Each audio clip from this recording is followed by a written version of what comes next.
शिवसेना पक्षप्रमुख श्री उद्धव ठाकरे यांच्या दबावामुळे कर्जमाफी आणि ओल्या दुष्काळाचा मार्ग मोकळा होतोय का, तर त्याचं उत्तर हो आहे. 2019 मध्ये केलेली कर्जमाफी, त्याच्यामध्ये अंशतः तत्वतः अभ्यास वगैरे नव्हता. शेतकऱ्यांना त्याचा मोठ्या प्रमाणात फायदा झाला. अनेक शेतकरी त्याच्यामध्ये बसले, त्यामुळे शेतकऱ्यांची उद्धव ठाकरेविषयी सहानुभूती आहे.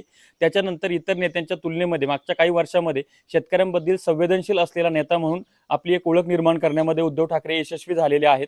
आता सुद्धा उद्धव ठाकरेंनी मराठवाड्याचा पाणी दौरा केलेला आहे, त्या ठिकाणची वस्तुस्थिती जाणून घेतलेली आहे आणि त्यांनी पत्रकार परिषदेमधून माननीय मुख्यमंत्री देवेंद्र फडणवीस यांना हात जोडून विनंती केलेली आहे की मी तुमच्या सोबत आहे, राजकारण करायचं नाहीये, आपण सोबत येऊ, विशेष अधिवेशन बोलवा आणि त्यामध्ये शेतकऱ्यांचा सातबारा कोरा करा आणि 50,000 रुपये हेक्टर प्रमाण नुकसान भरपाई द्या.